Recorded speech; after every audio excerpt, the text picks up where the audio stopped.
गिरीश आध्यात्मिक ड्रीम में पूजा, आराधना, उपासना और प्रार्थना के 12 नियमों पर विशेष चर्चा कर रहे हैं। एक बार अवश्य सुने, बहुत कल्याण होगा। सुनिए। नंबर 1, भगवान से हम जिस वस्तु के लिए प्रार्थना करते हैं उस वस्तु की तीव्र चाह हमारे मन में है अथवा नहीं। यदि उस वस्तु के बिना भी हमारा काम किसी अन्य चीज़ से चल जाता है तो समझ लेना चाहिए कि हमारे मन में उस वस्तु की चाह नहीं है। नंबर 2, अगर हम किसी वस्तु को पाने के लिए दृढ़ निश्चय करके प्रार्थना करें और बीच बीच में हमारा उत्साह शिथिल पड़ जाए तो समझ लेना चाहिए कि दृढ़ निश्चय नहीं है। नंबर 3, मन को पूर्ण एकाग्रचित करके धैर्य धारण करके प्रार्थना आरंभ करें और प्रार्थना करते समय हमारे मन को अधीरता की छाया भी छू न पाए। साथ साथ ये भी कोशिश न करें कि फल प्रकट हुआ है अथवा नहीं। बीज बोकर और सींच कर तुरंत उखाड़ करके उसको देखा नहीं जाता है कि अंकुर लगा है अथवा नहीं। नंबर 4, प्रार्थना का तार न टूटे, फल प्रकट होने तक साधना अनवरत अविराम पूर्ण तत्परता के साथ चलती रहना चाहिए। नंबर 5, ये अखंड अविरल विश्वास निरंतर जागरूक रहे कि यहाँ प्रभु अवश्य आएंगे और ये वस्तु वो हमें अवश्य देंगे। क्योंकि साथियों ये परम सत्य है, कोई भी वस्तु भगवान से निश्चय करके मांगो। अगर तुम्हें उस वस्तु की आवश्यकता है तो अवश्य देते हैं, कभी अपने भक्त को निराश नहीं करते। वो वस्तु तुम्हें अवश्य मिलेगी, इसमें कोई संदेह नहीं है। नंबर 6, किसी वस्तु को पाने के लिए भगवान के सामने रोने धोने की आवश्यकता नहीं है। प्रार्थना का स्वरूप होना चाहिए प्रभु से हृदय का मिलान, हृदय का एकीकरण, प्रभु में लीन हो जाना, समा जाना, ये स्वरूप होना चाहिए प्रार्थना का। प्रभु के समग्र ऐश्वर्य, समग्र ज्ञान, समग्र यश, समग्र श्री और समग्र वैराग्य में अपनी सत्ता खो देना, इस तरह का मिलन अनुसांगिक होता है और इच्छा की पूर्ति, इष्ट वस्तु की प्राप्ति। कल्पना करें, गलित कुष्ठ रोग से शरीर पीड़ित है अथवा भयानक फोड़ा हो गया है, उसमें ममाद भर आया है, वेदना से प्राण व्याकुल हैं। इसे त्राण पाने के लिए, छुटकारा पाने के लिए हम प्रभु से प्रार्थना करने चलें। अब ये नहीं कि हम अपने मानसिक नेत्रों को सामने गलित कुष्ठ रोग का चित्र रखें और ईश्वर की प्रार्थना करें। ऐसी प्रार्थना करने से हम प्रार्थना की पद्धति से ही दूर चले जाएंगे। साथियों, हमें तो चाहिए कि हम प्रभु के उस निरामय स्वरूप का चिंतन करें जिसमें विकृति नहीं है, अभाव नहीं है, दुर्गंध नहीं है, मलिनता नहीं है, जो अनित्य सुंदर है, सर्वदा सर्व ओर से सदा पूर्ण है, अनंत वास और दिव्य है। ऐसा नहीं है कि प्रभु ने हमको किसी चीज़ से वंचित रखा हो। प्रभु की कृपा से हमारे शरीर के घाव, अन्य घाव, कैंसर, तमाम तरीके के रोग नष्ट हो गए हैं, जिनकी डॉक्टरों द्वारा भी पुष्टि की गई है। और आज भी ऐसा नियम है, जब डॉक्टरों के बस की बात नहीं रह जाती है तो मरीज से कह देते हैं आज भी कि जा करके अब ईश्वर की दुआ करो, प्रार्थना करो, अब वही बचा सकते हैं। तो साथियों, ईश्वर सर्वोपरि है। अब सुनिए नंबर 7। हमें ये बात हमेशा ध्यान में रखनी चाहिए, जिस प्रभु ने सृष्टि की रचना की है उसके गुण हम में अवश्य विद्यमान हैं।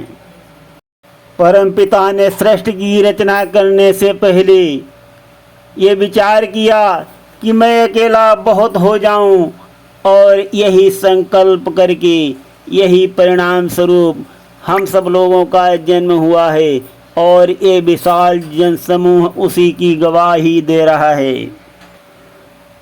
तो हम भी ईश्वर के अंश हैं, और ईश्वर का चिंतन करके हम भी बहुत सी चीज़ें बना सकते हैं और हर वस्तु का निर्माण कर सकते हैं। ये ईश्वर ने हमें शक्ति प्रदान की है।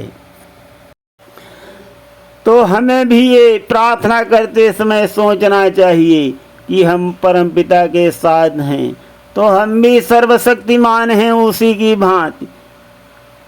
जो प्रभु कर सकते हैं हम भी उन्हीं के अंश हैं, हम भी वो कर सकते हैं। प्रार्थना करते समय कभी दिल में मलिनता नहीं लाना चाहिए, अधीरता नहीं लाना चाहिए, रोना धोना नहीं करना चाहिए, और ईश्वर से नहीं कहना चाहिए आराधना में कि प्रभु मैं कष्ट में हूँ, हमारी दशा बहुत गिरी हुई है। ऐसी हमें हीन भावना का भगवान के सामने कभी नहीं रोना धोना करना चाहिए। हमें हमेशा भगवान के सामने संपन्नता और अच्छे भाव से जाना चाहिए। परिस्थितियाँ चाहें जैसी हों, सुगम हो अथवा विषम और विपरीत हों, प्रभु के सामने कभी नहीं दर्शाना चाहिए। हमेशा निर्मल भाव से प्रभु का भजन करना चाहिए। नंबर 8, प्रार्थना करते समय हमें बहुत धीरतापूर्वक विचार कर लेना चाहिए कि हमारे इच्छित वस्तु जिसके लिए हम भगवान की प्रार्थना करने जा रहे हैं कहीं दूसरे के हित की विरोधी तो नहीं है। अब यहाँ पर मान लो कहीं हमारे मन में ये इच्छा उत्पन्न हो जाए और हम प्रार्थना करने चल दें कि प्रभु हमारे शत्रु का नाश कर दो, तो इस प्रकार की हमारी प्रार्थना कबूल नहीं होगी। शत्रु मित्र तो हम लोगों ने यहाँ माना है, भगवान के लिए सारा विश्व उनकी संतान है। भगवान के अंदर द्वेष की भावना नहीं है, इसलिए वैसी प्रार्थना करने वालों को तो निराश होना ही पड़ेगा जो सोचते हैं कि हमारी प्रार्थना से किसी का अहित हो जाए। और साथियों, यहाँ पर ये बताना आवश्यक है, कभी कभी ऐसी घटनाएं हो जाती हैं तो लोग सोचने लगते हैं कि ये मेरी बदौलत, मेरी प्रार्थना या मेरी बद्दुआ इसको लग गई और ये ऐसा हो गया। ये केवल हमारे सोचने का भ्रम है, कभी ऐसा नहीं होता है। कोई किसी की प्रार्थना से ईश्वर कभी किसी दूसरे को कष्ट नहीं पहुंचाता है। ये हमेशा निसंदेह विश्वास रखना चाहिए। तो साथियों, हमें हमेशा ऐसी प्रार्थना करना चाहिए, भगवान के सामने कभी किसी से शत्रु और मित्र की बात नहीं करना चाहिए। हमेशा सबके कल्याण के लिए प्रार्थना करना चाहिए। और प्रभु के लिए तो सब बराबर हैं, सब उन्हीं की संतान हैं, वो किसी अपनी संतान का अहित कर ही नहीं सकते। तो हमें अपना मन निर्मल बलि बांध करके भगवान का भजन और प्रार्थना करना चाहिए। नंबर 9, मन से ये भी धारणा निकाल देना चाहिए कि प्रभु हमारी प्रार्थना से मजबूर होकर हमारी इच्छा पूर्ति के लिए अवश्य आएंगे और मेरी प्रार्थना से प्रभावित होकर के अपने विधान में हेर फेर कर देंगे। प्रभु का मंगलमय विधान तो निश्चित है, अनादिकाल से निश्चित क्रम से क्रियाशील है, अनंत काल तक निश्चित क्रम से क्रियाशील रहेगा। तो इसमें हेर फेर नहीं हो सकता है। दोस्तों, हेर फेर तो हमारी इच्छाओं में हो सकता है और हमारी इच्छाओं को भगवान के मंगलमय विधान के अनुसार और उनके अनुकूल हो जाना चाहिए। नंबर 10, प्रार्थना से पूर्व हमें अपनी इच्छित वस्तु का एकाग्रता से ध्यान करना चाहिए, स्मरण करना चाहिए। फिर अपनी भाषा में भगवान के तत्संबंधी रूप का निरूपण एवं मनन तथा भावना आरंभ करें। किसी से सीखी हुई भाषा में प्रार्थना करने पर उनमें कुछ न कुछ कृत्रिमता आ ही जाती है, जो प्रभु से हृदय का शीघ्र संयोग होने में आवरण सा काम करने लगती है। इसलिए अपनी स्वाभाविक भाषा का प्रयोग ही वांछनीय है। नंबर 11 साथियों, ये बहुत ही मुख्य है कि हम अपनी इच्छा पूर्ति की वस्तु को अवधि रूप में प्रभु के समक्ष निर्धारित न कर दें। हमारी वो इच्छा वस्तु कब मिलेगी, किस प्रकार मिलेगी, ये दोनों बातें हम सर्वदा प्रभु की मंगलमय इच्छा पर छोड़ देना चाहिए। और नंबर 12, अधिक से अधिक प्रार्थना जितनी संभव हो हम करते रहें और ये बात प्रभु के अलावा किसी दूसरे से प्रकट भी न होने पाए। उपयुक्त 12 बातों पर ध्यान रखकर इच्छित वस्तु की प्राप्ति के लिए हम प्रार्थना करते हैं तो तत्काल लाभ हमें मिलता है। केवल मनचाही वस्तु हमें मिल जाए इतना ही नहीं, हमारे हृदय, मन और प्राण में प्रभु की दिव्य ज्योति भरने लगती है।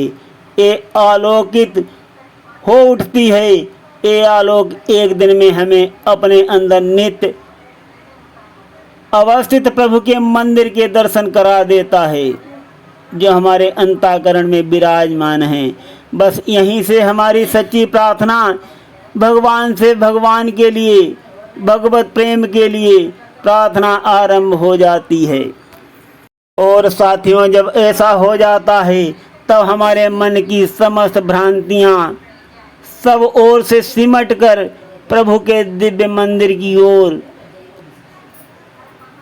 केंद्रित हो जाती हैं। कदाचित कोई वृत्ति किसी की करुण पुकार सुनकर पीछे की ओर मुड़ती है तो उस समय हम पुकार उठते हैं। तो क्या पुकार उठते हैं कि हे नाथ, सभी सुखी हों, सभी रोग रहित हों, सभी की पीड़ा दूर हो, सभी का कल्याण हो, सभी आपका अंतःकरण में अपने मन में दर्शन करें।